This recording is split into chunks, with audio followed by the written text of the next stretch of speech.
สวัสดีครับทุกๆคนยินดีต้อนรับเข้าสู่ชุดคลิปซีรีส์ The Asperger Story by P สุรเชษฐ์เวอร์ชัน2023 ชุดคลิปที่จะพาให้ทุกๆคนไปรู้จักกับโรค Asperger Syndrome กันอย่างลึกซึ้งรอบด้านและครบถ้วนหลายๆมุมมองครับคือต้องเท้าความกันก่อนเนาะว่าตัวผมเนี่ยเป็น Asperger Syndrome ระดับหนึ่งเป็นระดับอ่อนๆเนาะทำให้เราเนี่ยมีประสบการณ์ตรงและเราเนี่ยได้เรียนจิตวิทยาพัฒนาการและเรียนการศึกษาพิเศษและการดูแลมาด้วยนะอันนี้เป็นข้อมูลใหม่อีกทีหนึ่งที่เพิ่งจบมาสำหรับการศึกษาพิเศษและการดูแลเพิ่งจบมาใหม่ๆเลยนะครับก็เลยทำให้เรามีข้อมูลทั้งเชิงทฤษฎีนะครับแล้วก็เชิงปฏิบัติเชิงประสบการณ์ตรงนะครับเรามีข้อมูลทั้ง2 อย่างนะก็เลยเลือกที่จะมาแชร์ประสบการณ์กันดีกว่าเนาะแชร์ข้อมูลให้หลายๆคนเนี่ยได้รับรู้ไว้เนาะไม่ว่าจะเป็นข้อมูลที่นำไปเพื่อจะทำความเข้าใจกับคนที่เป็นโรคนี้หรือว่าเพื่อเป็นข้อมูลในการนำไปพัฒนาบุคคลของท่านไม่ว่าจะเป็นลูกศิษย์หรือว่าเป็นลูกๆของท่านเนาะก็เลยตัดสินใจว่าเรามีข้อมูลมากพอเราก็เลยมาทำคลิปกันดีกว่านะแล้วก็ด้วยความที่ว่าข้อมูลในประเทศไทยมันมีน้อยนะผมก็เลยตัดสินใจว่าถ้าอย่างนั้นจัดเต็มไปเลยนะครับในหลายๆมุมมองนะครับใส่ไปหลายๆตอนเลยนะเพื่อที่จะทำให้ข้อมูลเนี่ยมันมีหลายๆด้านรอบด้านนะเพราะว่าโรคนี้ก็ต้องพูดตรงๆว่ามันเป็นความผิดปกติรอบด้านเนาะสำหรับคลิปนี้ก็จะเป็นคลิปตอนที่1ก็จะมาพูดถึงภาพรวมนะครับของโรค Asperger Syndrome ว่าคืออะไรแล้วก็จะมาพูดถึงประวัติตัวเองคร่าวๆเบื้องต้นให้ทุกคนได้ทำความเข้าใจกันเนาะคืออธิบายอย่างนี้ก่อนแล้วกันว่าอันที่จริงเนี่ยผมเคยอัดคลิปชุดคลิปแบบนี้ชุดคลิปนี้เลยนะครับชื่อว่า The Asperger Story by P สุรเชษฐ์เนี่ยไปแล้วรอบหนึ่งนะครับตอนนั้นอัดเมื่อปี2021ก็เกือบจะ2 ปีแล้วเนาะคือในตอนนั้นไม่ได้ตั้งใจทำคือไม่ใช่ไม่ตั้งใจทำจริงๆนะแต่หมายถึงว่าไม่ได้ตั้งใจเปิดเป็นช่อง YouTube จริงๆเพราะว่าไม่คิดว่าจะมีคนดูคือคิดว่าอัดทิ้งไว้เฉยๆแล้วก็ลองปล่อยเอาไว้เฉยๆแค่นั้นเองลองปล่อยคลิปดูแค่นั้นเองเนาะเผื่อมีใครสนใจแต่ไม่คิดว่าจะมีคนสนใจจริงๆและในตอนนั้นยังไม่ได้ตั้งใจทำช่อง YouTube จริงๆเนาะมันก็เลยณตอนนั้นมันก็เลยออกแนวที่ว่าไม่ค่อยมีความพร้อมเท่าไหร่ก็คือไม่ว่าจะเป็นเรื่องของกล้องเรื่องของระบบเสียงเรื่องของไฟอะไรแบบนี้รวมไปถึงการแต่งตัวอะไรแบบนี้ก็ยังไม่ดีเท่าที่ควรนะรวมไปถึงข้อมูลด้วยนะครับณตอนนั้นข้อมูลก็ดีแล้วนะแต่ว่ายังไม่มีข้อมูลที่ดีเท่าตอนนี้มีข้อมูลใหม่ๆมากกว่านะเราก็เลยตัดสินใจว่ามาอัดใหม่อีกรอบนึงดีกว่านะครับนั่นแหละก็คือตอนนั้นคลิปอาจจะยังไม่พร้อมทีเดียวงั้นก็มาทำใหม่อีกทีนึงรวมไปถึงเรื่องต่างๆเช่นเรื่องของเทคนิคการพูดด้วยตอนนี้เทคนิคการพูดก็ดีขึ้นกว่าตอนนั้นแล้วก็อาจจะไปถึงเรื่องของคำหยาบคายด้วย พูดตรงๆว่าณตอนนั้นอาจจะยังมีคำหยาบคายอยู่เพราะว่าตอนนั้นผมกำลังสร้างตัวตนอยู่นึกออกไหมกำลังสร้างตัวตนว่าแบบเราอยากจะเป็นนักพูดแบบไหนอะไรเงี้ยผมก็คิดว่าอยากจะเป็นสไตล์แบบผู้ชายแบบสไตล์ผู้ชายลุยๆคุยกันก็คืออาจจะมีอินฟลูเอนเซอร์บางท่านที่ออกแนวแบบอย่างเงี้ยออกแนวแบบขึ้นคำอะไรอย่างนี้ได้แบบนี้นึกออกป่ะผมก็เลยแบบอยากทำแบบนั้นบ้างอะไรแบบนี้มันดูแบบใจดีอะไรแบบนี้เพราะว่าเราก็ไม่ได้คิดว่าจะมาทำเป็นสื่อจริงๆในตอนนั้นอะไรแบบนี้ก็เลยอาจจะมีเรื่องของคำหยาบคายเนาะในชุดคลิปเก่าในตอนนั้นนะซึ่งก็ขออภัยด้วยนะครับณตอนนี้ผมก็ไม่ทำแบบนั้นแล้วนะพูดเป็นสาธารณะเนี่ยก็ไม่ควรจะใช้คำหยาบอะไรแบบนี้นะก็เลยตัดสินใจว่าทุกอย่างรวมกันเนี่ยอัดใหม่ดีกว่ามาทำใหม่เป็นเวอร์ชัน2023ดีกว่าเนาะแล้วก็จะได้มีข้อมูลใหม่ๆมาใส่เพิ่มด้วยที่สำคัญที่สุดก็คือมีตอนใหม่ๆเพิ่มเข้ามาด้วยนะครับตอนเยอะมากนะครับบอกได้เลยว่าตอนเยอะมากๆนะเพื่อจะทำให้มันครอบคลุมหลายๆด้านเนี่ยตอนจึงเยอะมากเนาะตอนเยอะกว่าครั้งที่แล้วแน่นอนนะอันนี้รับประกันได้เลยนะก็เดี๋ยวยังไงก็เตรียมตัวไปเข้าเรื่องกันนะแต่ว่ามีเรื่องหนึ่งนะครับที่ ที่ยังเหมือนเดิมนะครับก็คือเหงื่อออกเหมือนเดิมนะครับเพราะว่าด้วยความที่ว่าห้องอัดเนี่ยมันห้องเดิมนะครับแล้วก็มันไม่ใช่ห้องแอร์นะครับไม่มีแอร์ไม่มีอะไรเลยนะครับนั่นน่ะก็เปิดพัดลมไม่ได้ด้วยเพราะว่าเปิดพัดลมแล้วเนี่ยเสียงจะเข้าใหม่เนาะเพราะฉะนั้นอากาศร้อนครับอากาศเมืองไทยแท้ๆเลยครับร้อนมากนะครับเพราะฉะนั้นสิ่งนี้ยังเหมือนเดิมอยู่ก็คืออัดไปเหงื่ออาจจะยังไหลอยู่เหมือนเดิมนะครับเพราะอากาศมันร้อนนะครับโอเคเดี๋ยวเราไปเข้าเรื่องกันเลยดีกว่าครับโรค Asperger Syndrome คืออะไรนะครับโรค Asperger Syndrome เนี่ยถือว่าเป็นโรคที่มีความผิดปกติทางพัฒนาการโรคหนึ่งนะถ้าอธิบายให้เข้าใจง่ายๆก็คือออทิสติกเป็นสีดำคนปกติเป็นสีขาว Asperger Syndrome นั้นจะเป็นสีเทาๆนั่นหมายความว่า Asperger Syndrome นั้นจะมีอาการบางอย่างคล้ายออทิสติกหรือเหมือนออทิสติกแต่ว่าจะมีอาการที่น้อยกว่าและอาจจะไม่มีครบทุกด้านเท่าออทิสติกแต่ในปัจจุบันนี้ด้วยเกณฑ์วินิจฉัยโรคปัจจุบันที่เรียกว่าเกณฑ์วินิจฉัยโรคทางจิตเวช DSM-5 ได้ระบุว่า Asperger Syndrome นั้นเป็นหนึ่งในอาการของกลุ่ม Autism Spectrum Disorder หรือเรียกย่อๆว่า ASD ซึ่งอธิบายให้เข้าใจง่ายๆก็คือปัจจุบันนี้ Asperger Syndrome เนี่ยถือว่าเป็นกลุ่มออทิสติกไปเรียบร้อยแล้วเป็นกลุ่มเดียวกับออทิสซึมไปแล้วแต่เป็นกลุ่มที่เป็นกลุ่มอ่อนๆเป็นเฉดสีอ่อนๆคือเป็นความผิดปกติที่เป็นลักษณะของออทิสติกในระดับเล็กน้อยนั่นเองมันก็เลยทำให้ปัจจุบันนี้ Asperger Syndrome เนี่ยอาจจะถูกตีนะครับว่าเป็นกลุ่มออทิสติกแบบ High Function หรือว่าออทิสติกแบบ Tier 1หรือว่าออทิสติกระดับ1อธิบายให้เข้าใจง่ายๆก็คือเป็นออทิสติกที่เป็นอาการเล็กน้อยแหละครับถ้าพูดตรงๆในปัจจุบันนี้ Asperger Syndrome จึงถือว่าเป็นออทิสติกที่มีอาการเล็กๆน้อยๆครับหรือเรียกว่ากลุ่ม Mild Autism ก็ได้แล้วแต่คนจะเรียกนะครับมันก็ตีได้หลายอย่างเนาะแต่ว่ามันก็อาจจะมีความคาบเกี่ยวกันระหว่างออทิสติกแบบ High Function กับ Asperger Syndrome อีกทีหนึ่งเดี๋ยวผมจะมาอธิบายให้เข้าใจอีกทีหนึ่งนะเดี๋ยวในตอนนี้เราไปดูอาการของ Asperger Syndrome กันก่อนเนาะว่ามันมีอะไรบ้างนะอาการความผิดปกติของ Asperger Syndrome นั้นจะแบ่งได้ออกเป็นทั้งหมด4ด้านใหญ่ๆครับด้านที่1ด้านการสื่อสาร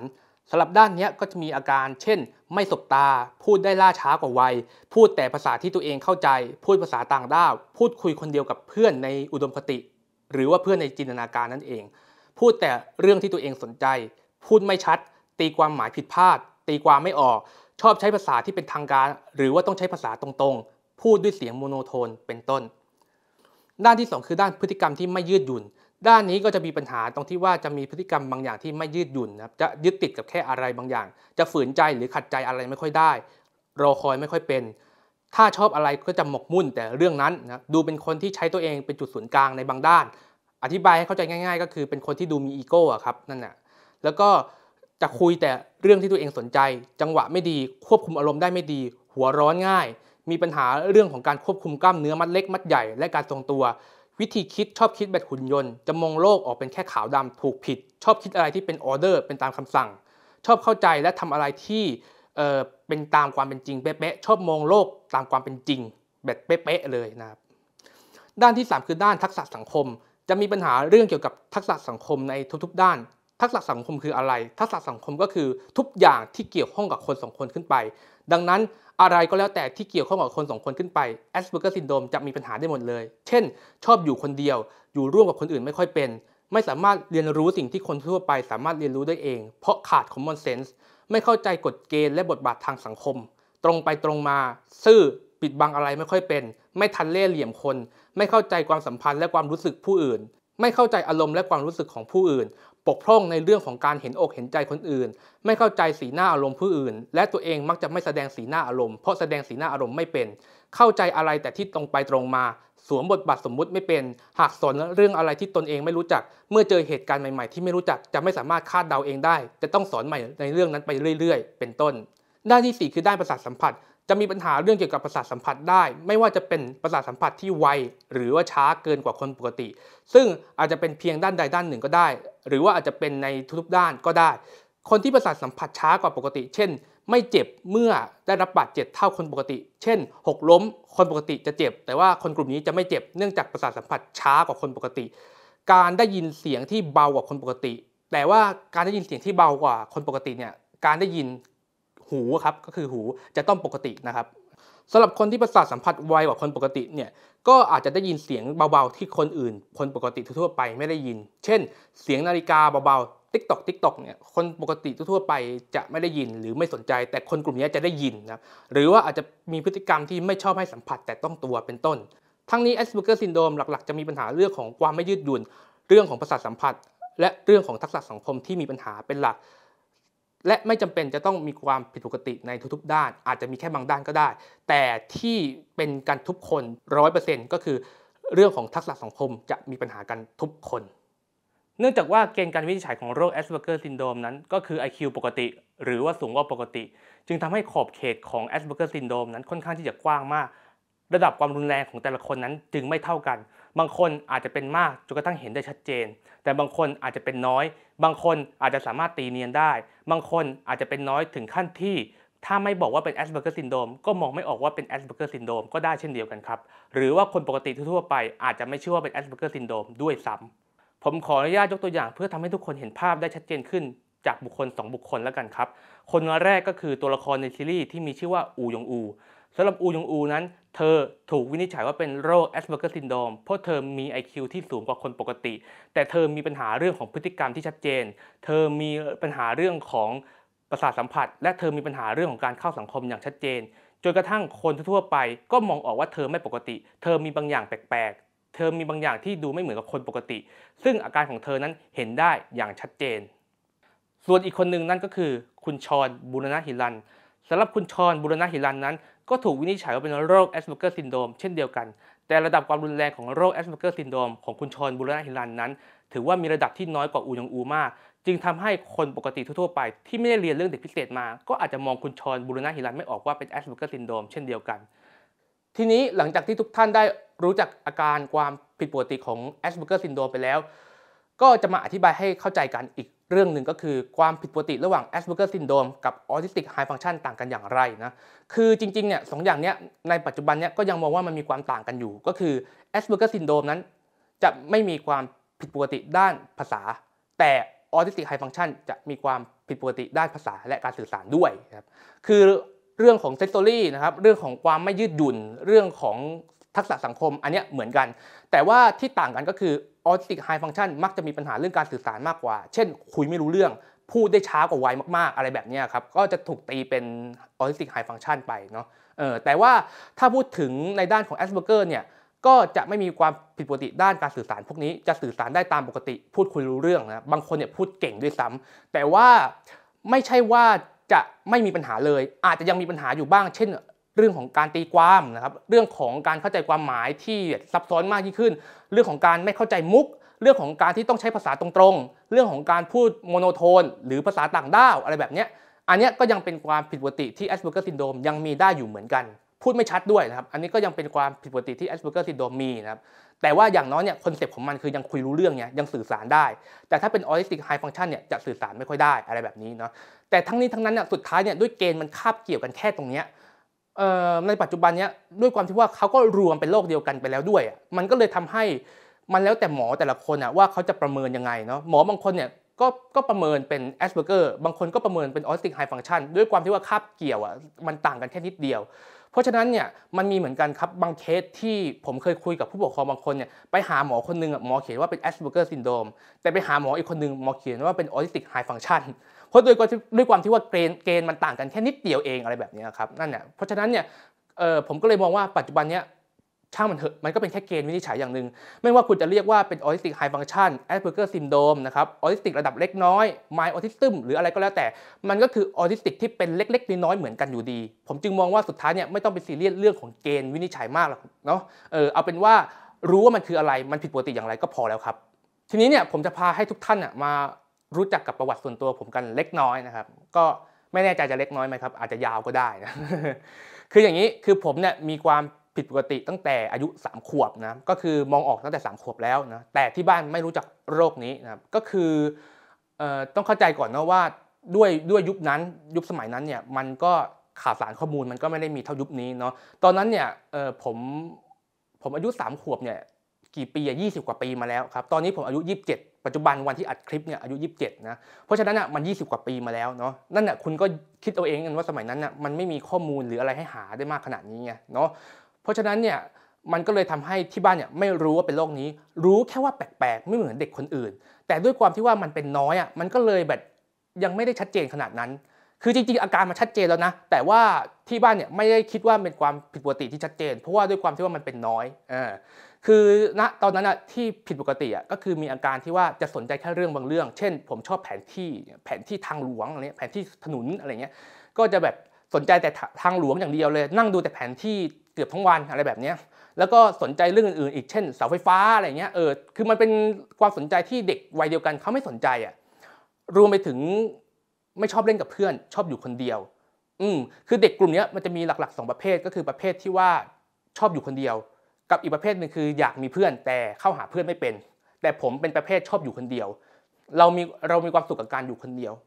มีความสุขมากกับการอยู่คนเดียวอยู่กับคนอื่นเนี่ยน่าเบื่อทุกข์นะครับไม่เดี๋ยวค่อยไปเล่ารายละเอียดแล้วกันแต่เอาเป็นว่าชอบอยู่คนเดียวเนาะก็คือว่าง่ายๆก็คือไม่ชอบเล่นกับเพื่อนชอบอยู่คนเดียวก็เลยรู้สึกว่าแปลกๆพ่อแม่ก็รู้สึกว่าแปลกๆนะแล้วก็ชอบถามคำถามที่ว่าแบบถามคำถามที่แบบเด็กวัยเดียวกันเขาไม่ถามเช่น ทำไมพระอาทิตย์ถึงร้อนอะไรอย่างเงี้ยนึกออกว่าทำไมกลางคืนถึงมืดอะไรอย่างนี้แล้วก็ถามคำถามแบบว่าแบบเสาไฟฟ้าต้นนี้ทำไมเป็นแบบนี้อะไรอย่างเงี้ยนึกออกว่าอะไรอย่างเงี้ยถนนเส้นนี้ไปไหนอะไรอย่างเงี้ยอะไรแบบเนี้ยมันก็เลยเป็นคำถามที่แบบเด็กวัยเดียวกันเขาก็ไม่สนใจอะไรอย่างเงี้ยมันก็เลยยิ่งทำให้เราเนี่ยเข้ากับเพื่อนได้ยากเข้าไปอีกเนาะอันนี้คือความผิดปกติที่เห็นตั้งแต่ตอนประมาณ3ขวบ4ขวบแล้วก็เป็นอย่างเงี้ยไล่เรื่อยมาก็คือหลักๆก็คือจะมีปัญหาเรื่องที่ว่าแบบเข้ากับไม่ชอบยุ่งกับใครชอบอยู่คนเดียวแล้วก็นั่นแหละหมกมุ่นสนใจแค่เรื่องบางเรื่องนะแต่ว่าอาการเนี่ยมันจะเห็นชัดตอนประถมศึกษาเพราะว่าพอเข้าประถมปุ๊บเนี่ยมันอยู่ในสังคมโรงเรียนแล้วก็ยิ่งมีปัญหาเข้าไปใหญ่ๆอีกเพราะว่าเข้ากับเพื่อนไม่ค่อยได้นะเข้าได้เหมือนกันแต่ว่าเข้าได้ไม่ดีและต้องใช้เวลานานกว่าคนปกติทีนี้เนี่ยปัญหาที่เริ่มจะมีปัญหากันจริงๆเนี่ยก็คือตอนที่เรียนชั้นประถมศึกษาครับในตอนนั้นเนี่ยก็คือด้วยความที่ว่าเราก็ไม่ชอบยุ่งกับใครเนาะแล้วก็ชอบอยู่คนเดียวไม่ชอบเล่นกับเพื่อนมันก็เลยทำให้เราเนี่ยไม่มีกลุ่มเพื่อนประจำพอสิ่งที่เป็นปัญหาที่สุดในตอนนั้นก็คืองานกลุ่มครับเพราะว่ามันไม่มีใครรับเราเข้ากลุ่มแล้วก็ทำงานกลุ่มมีปัญหาด้วยอะไรแบบนี้เนาะแต่ว่าปัญหาที่พ่อแม่เนี่ยเขาพาไปหาหมอจริงๆเนี่ยก็คือปัญหาเรื่องการเรียนเพราะว่าด้วยความที่ว่าผมเนี่ยมีปัญหาเรื่องการเรียนตรงที่ว่าถ้าวิชาไหนที่ชอบเนี่ยก็จะได้แบบเกรด4ไปเลยวิชาไหนที่ไม่ชอบเนี่ยอาจจะได้แบบเกรด1เกรด1.5ไปเลยโดยเฉพาะวิชาคณิตศาสตร์กับภาษาอังกฤษอะไรแบบนี้เป็นวิชาที่ไม่ชอบแล้วก็เรียนไม่ทันด้วยอะไรแบบนี้เนาะก็เลยทำให้พ่อแม่เนี่ยพาไปพบคุณหมอเพราะว่าด้วยความที่ว่ามันมีบางอย่างผิดปกติมีครูสอนพิเศษเนี่ยเขามาบอกว่า